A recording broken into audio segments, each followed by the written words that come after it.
Ladies and gentlemen, welcome to Opinion Machine, the show where we talk about all things gaming. My name is Killjoy, and today we are here to talk about Metroid Prime 4 Beyond. Finally, I have finished it, I have taken my time with it, and I have a lot of thoughts and feelings to say on this game. And I think I feel like I'm one of these people that is more on the side of this game being phenomenal. And I think during this video, there are going to be things that I'm going to say and people are definitely going to disagree with, but I want to talk about this game, and in the background is going to be gameplay of the game. I'll try not to do much spoilers in this video, but I can't help that there might be minor spoilers, so be aware of that. But before we get into every single little thing that I want to talk about, I just want to give you guys some context for my experience with the Metroid Prime series. So, I am about halfway through Metroid Prime Remastered before Metroid Prime 4 came out, so I have played that game. I have seen and watched many playthroughs of Metroid Prime 2, and I did play Metroid Prime 3 back when it came out, but I bounced off the game quite hard. So, going into Metroid Prime 4, I was determined to go into this game and play it. Now that we knew that they were going to do the whole dual stick, like what you kind of expect for a shooter, I was like, okay, this might work out better for me, even though I do think Metroid Prime 3 and the trilogy version of the FPS games or first-person adventure games, it works very well. So that's just context for you guys. There's a reason for this, is because I do think this game is so good, and I know a lot of people really like Metroid Prime 1 and the others and think that those games are better for sure, so just making that clear. So without further ado, let's talk about Metroid Prime 4. Starting off, we've got to talk about the graphics and specifically the aesthetic that this game goes for. We're not talking about a graphical powerhouse, we're talking about art style and art choices. In my opinion, this is, without a doubt, the best looking game I have ever played. When you are walking around the various environments as Samus in these different places, the game uses a lot of baked in lighting, as in like lighting works, it's just set, it's not real time, it doesn't change real time. When you're walking around, you can see things on the arm cannon specifically, how the light hits things, how you as a character, like, because you're seeing it through a visor and how that affects you. I do not think there is a better game that uses an art style more, it just is incredible looking game. Each of the areas, which we'll come to in a minute, like you go to, whether it's the forest or the forge or the ice belt and things like that, like the places you go to as you're walking around with the lighting and stuff hitting the arm cannon, hitting you in the face, they use lighting so well in this game to really hammer home the look, the feel, the atmosphere of all the things in it, and I am just impressed, but beyond impressed. I mean, this is originally a Switch 1 game, which is even more crazy, but I was playing it on Switch 2. I did play it on 120 frames on the handheld mode to see what that was like, because I don't have a TV, and then I also played it in like 4K mode because that's where it normally sticks it. This game is just beautiful. They really nailed it as an art style. They really just introduced these phenomenal landscapes and phenomenal like just areas to really enhance what you're seeing. Yes, if you go right up to a tree or you go right up to a plant, it's not like the craziest graphics, but as an art style, as a choice, as a direction, I do not think there is a better looking game on the market. I am just utterly mind blown walking around Fury Green, which is the forest area, or walking around Vault Forge and just seeing things hit the screen and stuff like that. Like this game as well, this series does things that no other game does. You know, if you shoot your arm cannon at close range, the light reflects and you see Samus's face. If you mash the button really hard to like fire the gun in quick succession, steam comes off of it. If you're out in Ice Belt, your gun will freeze over and unfreeze as time goes on. There are so many smaller graphical details and things like that just add to this experience. And so it isn't like a typical first-person shooter. It's very much you are playing Samus and you are seeing what Samus is dealing with while you're going through it. And the fact that you get these minor details, like most companies wouldn't bother. Like going out in the rain, you see the rain coming down the visor like the old games. You also can put the gun up in the air and the rain runs down the gun and things. there's just so much here that makes this game just an impressive showcase. Like, yeah, if you had the power of a PS5 or something on it, it'd look even crazier fidelity-wise. But in terms of an art style, in terms of the choices that they've made with the art, there is no better looking game in my opinion. And from start to finish, even the desert, which we're about to come on to the locations, even the desert, there are some places and like looks and things that make it look phenomenal. So the locations. So let's talk about these locations, because this is what's really important to a Metroid Prime game and to a Metroid game in general. The locations you go to have to be interesting, and I think they really nail this, because each of these locations is very different. So you start in Fury Green. This is the big lush forest that you're walking through. You've got all the crazy god rays coming through the tree, through the canopy. You have a darker area that's overgrown with thorns and like a more dense part of the forest. And then you've got like the most massive bridge that you walk down to go to this like temple area. Fury Green is beautiful. I think that's a really good way of describing just how good this area is. In stark contrast to that, you have Vault Forge, which is you go to this place that's like in the middle of a lightning storm. It's all powered down, and this has one of the absolute coolest moments in the entire game, which is the place is powered down. You've got the 3 towers in there. You have to like turn them back on. As soon as you get the power back on, the music hits. I'll come to the music in a minute, but like the music hits and everything comes to life. All the robots are back. Everything's going on. Incredible moment. The fact that you're outside and you see like the lightning striking against the lightning rods to power the whole place. Vault Forge is a really, really cool area. It's where you get the bike from. You're going around trying to build the bike, and that whole like as your first sort of section after Fury Green is just an incredible experience of just exploring through these different corridors into these different manufacturing parts. There's so much going on there. It's probably the best area in the game, I think, in terms of what's happening and what you're doing there, and it's just the storytelling that it tells through the environment is incredible. After that, we have Ice Belt. Ice Belt is very much it's got a tiny little bit of that like Fendrana, where it's like snowy and icy, but it's a lot more atmospheric. It's probably one of the most atmospheric parts of the game. It's one of the most heavy lore parts of the game. This is another one that does an incredible job of setting the scene. This area is kind of creepy and kind of scary, in the sense that like as you're walking around, everything's frozen and dead because the power's off. You turn the power back on in this area, and suddenly the whole place comes to life. The music kicks in again, and you see everything starts working again. Things waking up, but like this really plays on a lot of the horror element, and it's phenomenally done. I think Ice Belt has some of the best visuals in the entire game. It just does such a cool job. When you're outside and you're getting blasted by the wind, your visor starts to freeze over, your gun freezes up. It just looks really cool. After that, we have Flare Pool. Flare Pool, your standard kind of like lava place. It's a big mechanized factory. Very nice colors. Everything's like the lava and things like that. It's a very beautiful place again, but it's industrial. It's got a lot of like the inner workings of what's going on in the game. Definitely also has an escape sequence, which is pretty cool.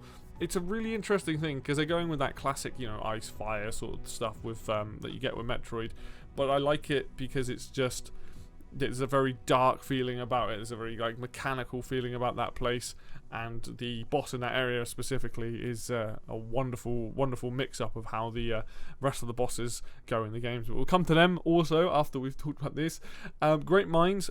The Great Mines is also another area that plays on atmosphere and fear quite a lot. There's some really interesting decisions. There's a gameplay decision that happens in that area that completely changes how you play. You have to think about it. Things happen otherwise. And Great Mines is like probably one of the last areas you go to before the end of the game. And honestly, it's just like, ooh, it's tense. It's a very tense section of the game. It's a very cool section of the game. And it's ultimately just it does a twist. There's enough of a twist while you're playing to just add a bit of flavour to the gameplay. Those are the main areas that you visit. Obviously, there's Soul Valley. We'll come to that as well in a bit. But like the main sort of areas that you go to, all of them are phenomenal. They're all very fun to explore. They all have a different flavour. There's always something going on with each of them, which makes them interesting. So definitely a high point is the execution of the areas that you go to. We've got to talk about the music. The music in this game plays a huge part in this experience. You've probably heard some of it by now. Before we even get to the game, let's talk about the main theme. The main theme is one of the best pieces of music I've heard all year from a video game. It is incredible. Starts off like the standard kind of like Metroid sounding piece of music, and then goes into this wonderful, like almost has like a Wild West feel to it. Incredible main theme. Obviously, Fury Green sounds. It's probably closest to like Fendrana Drifts or something like that from the original Metroid. It's got such a beautiful piece of music that plays over the top of it. A lot of the old like choiry sounds and things like that. Just a while you're exploring and scanning, it's such a relaxing piece of music before you hit into combat and stuff like that. It just works so well. Then you have Vault Forge. Vault Forge has probably it's one of my favorite bits of music this year as well. I love the musical motif where you basically turn the power back on and then you're hit with this chugging mechanical heavy guitar going into this riff stuff. It's catchy. It's just a wonderful piece of music. Ice Belt, very similar. Once you turn the power back on, you get a piece of music that really sort of plays in the area. Not quite as potent as Vault Forge, but has the same sort of effect. Very, very cool. Great Minds and Flare Pool, they're not as in your face, I guess, because Great Minds is all about atmosphere. Flare Pool has some music. It has that kind of like Magma Caverns. A lot of the instruments are very similar, but it's not as like, obviously Magma Caverns was based on an earlier piece of music. This is brand new, but it has that sort of vibe going for it. It's still good. I think the other wonderful piece of music in this game is Sylux's theme. When you battle him throughout the game, awesome. It also has like heavy guitars and things in it. It's like the more modernized Metroid music. Just genuinely, like, the music in this game is phenomenal. Like, a lot of the boss fights music is really, really good. So it really adds to the experience, and it's something that I think is just an incredible, it's well thought out, and just I couldn't imagine playing this game with the music off, put it that way. Like, it enhances the experience so much. So gameplay. Let's talk about just the overall gameplay of this game, because yes, it's pretty much the Metroid Prime game. If you've played that, you know how Samus handles. If you've played Remastered, you know how Samus handles with the twin sticks. You can use mouse mode, which does work very well. I thought it was very cool. I decided to play the game with twin sticks for the most part, but you do have options to use like pointer controls as well. The actual way that Samus moves feels correct. Samus feels decent enough speed, feels stompy. The morph ball feels very good, feels like a very weighted ball. You've got the new dash move. When you're locked on, you can double tap it in the direction. You can like boost rather than like sort of moving left and right. You full on boost left, right, back, forwards kind of thing. So Samus feels incredible to play in this. In terms of the items, you've got all your classics there you'd expect. There's a lot of twists on those classic items like bombs and power bomb and space jump boots and all these different things. Like, you basically get like these added bonuses because you have the psychic powers. If you're talking about the newer powers, like the psychic powers just spoken about, the control beam is very cool. Like, the fact that you can slow down time, you fire the control beam to like direct it and hit things. Very, very, very cool use of the weapon. I believe there's I didn't use it as much as I could, and I think you can do some absolutely awesome things. Like, I think you can fire around behind enemies, you can do all this kind of stuff, you can hit multiple enemies and things like that. Very well thought out. Good use for puzzles as well. A lot of these items that you gain are good use for puzzles.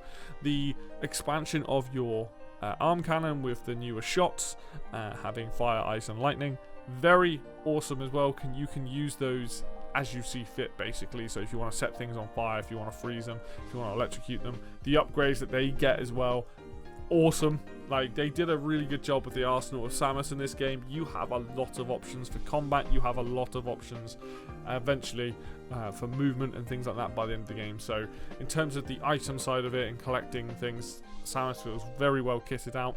And lastly, you have the exploration of the game. It is a lot more linear, I think, than some people realize, but there is still time to go back to different areas, to go and explore the desert. There's a lot of things to find, and that's really good. Like, you want that in a Metroid game. I can see why it's a little bit more linear, to help people just get from point A to point Z to finish the game. But I would say overall, like, there is stuff for you to do and to break up the flow of the gameplay. If you're like, oh, I want to go explore the desert, or I want to go back to another area, now I've got new items, you can do that. You're pretty much open to do whatever you want to do throughout the entire game.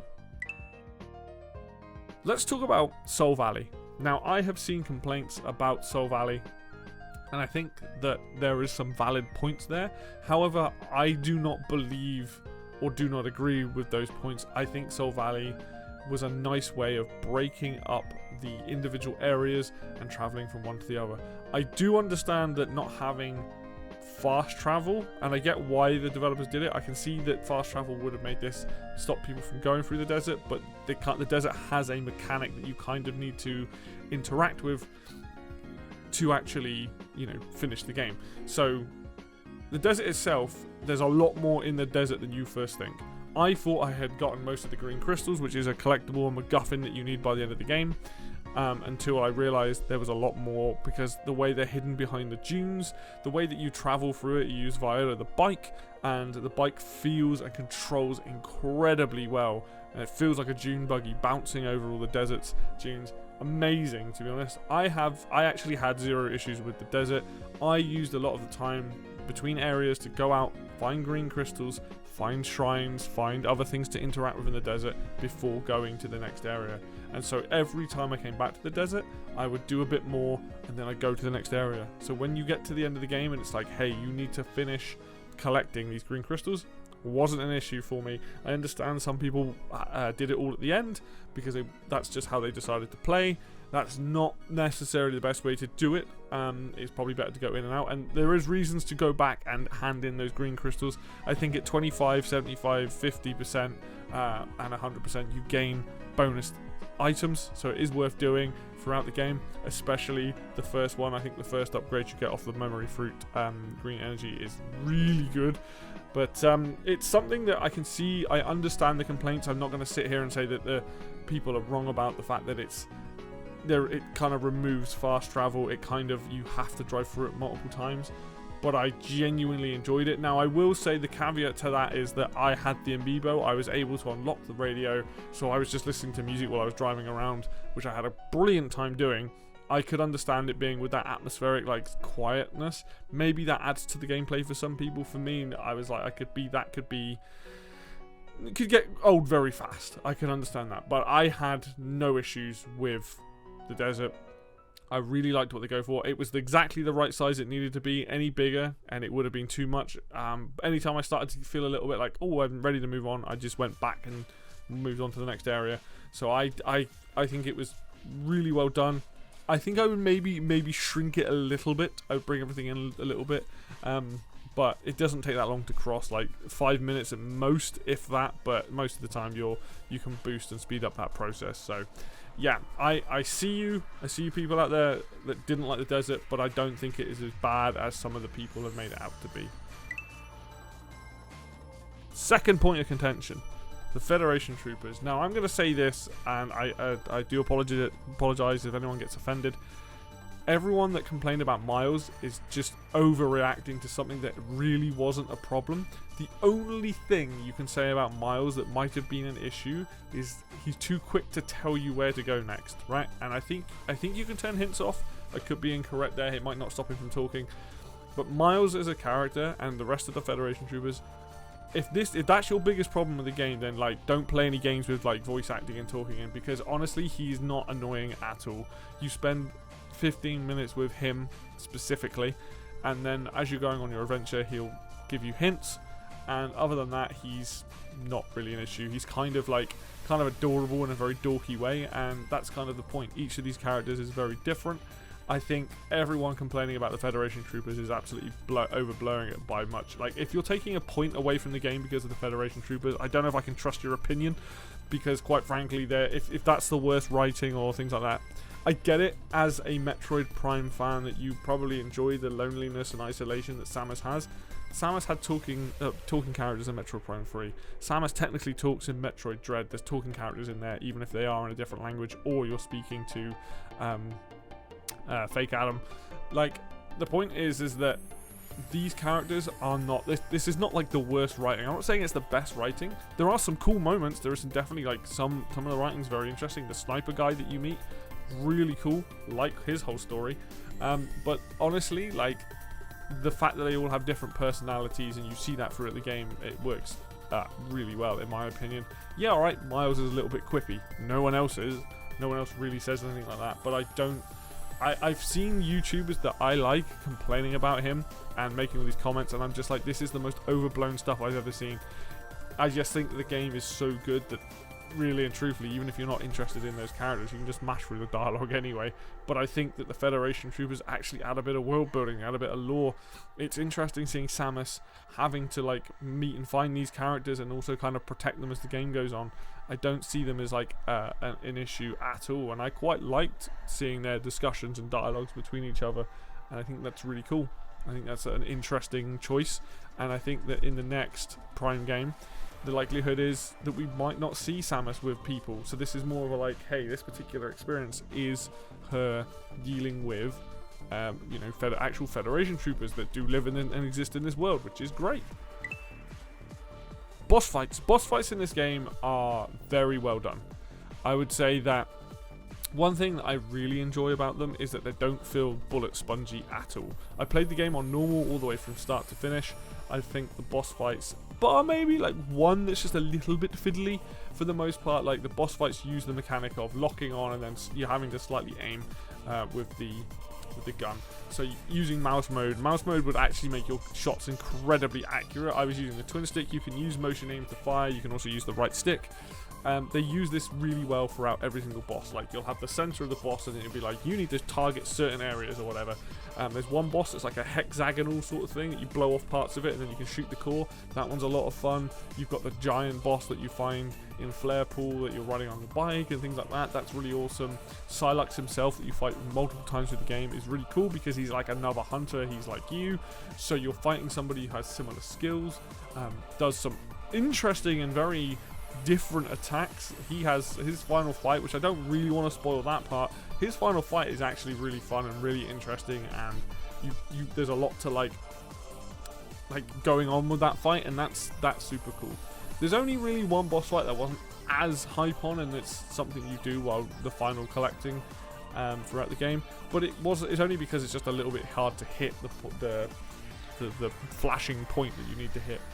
Ultimately, I think some of these bosses are just incredible. The way that the game wants you to play it, the way the game wants you to like handle it.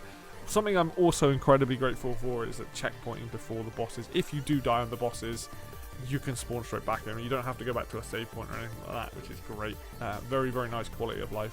But the boss fights are genuinely fun. I died on a couple of them. I got very close to dying on a few others. I think they were the right sort of difficulty. They are definitely harder than anything else that you're fighting. One of the final bosses, like in the Great Mines, that one requires some precision, so that one's quite a toughie. But all in all, like, I think they were all really fun. They all added a new layer and depth, and having the different abilities that you gather throughout the game do make a huge difference, and I definitely think that these are some of the best the series has ever seen. My final thoughts on the game are this. I think that Metroid Prime 4 is a genuine masterpiece, and I do think that is going to rub some people up the wrong way because of things like the desert, because of the Federation troopers. It is different. It is not Metroid Prime 1. It is linear. There is some backtracking, there are things to go and do, but this game has a different flavor. This game achieves what I think its goal was, which is to create an adventure game. Go out on an adventure as Samus and tell this story while playing through it, and I think that does it incredibly well. I do not have any issues with this game whatsoever, which is very rare for me to say. Yes, I can understand the issues with the Federation troopers. Yes, I can understand the issues with Soul Valley and the desert. However, they did not impact my experience. In fact, they enhanced my experience of the game. I genuinely think this game is incredible. I think it's I like Metroid Prime 1. I can see why Metroid Prime 1 is held as this game. I definitely preferred Metroid Prime 4. It might just be because I've gelled well with the mechanics and the modernization of the series. I think that this game is a 10 out of 10. It's not perfect. There are some flaws there, but I think it is the best game to come out in 2026. I think it is one of the best games of all time. I genuinely think that this game might just be in my top 10. I'm not sure where in my top 10, but it's very, very, very good. And I think that a lot of the negativity around the game is kind of either a little bit unfounded or a little bit unfair, and I think that people will enjoy this as an experience. I think this is a great game, and the fact that I haven't played for all the previous Metroid Prime games probably helps that, right? Like, this being the first one I've finished, the first one I completed, the one I got really sucked into. I love it. I just don't think I even though I said that it's not a perfect game, I see it as a game with, like, no flaws in my eyes, because I enjoyed it from start to finish. I wasn't bored. I can see where those flaws may come from, but I just think that this game is incredible. I think this is just one of those games, and for a Switch 1 game, which is what it was built for, to look, sound, play as well as it does is just a testament to Retro Studios, and obviously Nintendo and the other people that helped out with this game to make it be this great. This is amazing. Like, I have played some phenomenal games in 2025. This was like the big final one for me, and I'm just like, I can't put anything else above this game. This game is incredible. Like, for what it is, I think it took me 14 hours to complete, so it's not a particularly long game. None of the Metroid games are. But my experience from start to finish, I was never bored playing of it. I was never, like, frustrated. I was able to figure out all the puzzles, what I wanted to do. I didn't 100% it, but I got close. I got like 80-something percent on the scanning, and about 75% on the items. I'm not necessarily 100% it, like I probably would do it, but everything came together. I enjoyed my experience. I'm very happy with the game that I played, and I do think that this is a game that will go down as a legendary game. One way or another, I do think people will come around on it, and I think that will be just because it has got that modernization. It is a bit different from the other games. I cannot wait to see what these guys do going forward with other Metroid games, and quite frankly, like, I think if you haven't played it, go and play it. Make your own decision on that, what you feel about it. But this game, to me, is absolutely one of the greatest games I have ever played, and I need to maybe sit on it. Maybe I'll come back to it in a month or two, replay it, because it isn't a long game, and maybe my thoughts may change. But right now, I think this game is just impeccable, and I think Nintendo absolutely knocked it out of the park with just a classic. Like, this is like a modern classic to me, and I think, yeah, I get it. Some people not going to agree. That's absolutely fine. But for me personally, this is just this is a big slap that 10 out of 10 on it. Slap it like game of the year. Slap it all that. Like, give it all those awards, because I think it absolutely deserves it. Anyway, thank you so much for watching this video. If you like this video, please hit the like button. If you would like to see more content talking about games like this and other things coming down the pipeline, please subscribe. And obviously comment. I think this is a video that may, if you've managed to get to this point in the video, please feel free to say why you like the game so much or why you didn't. I completely get it. I'm not going to sit here and say that you're wrong. I do think the Federation stuff's a little bit overblown, but Soul Valley, the bike, things like that, I could understand, and maybe a little bit of that linearity I could understand people having an issue with. But yeah, for me, incredible. So, as always, thank you so much for watching, and I'll see you next video.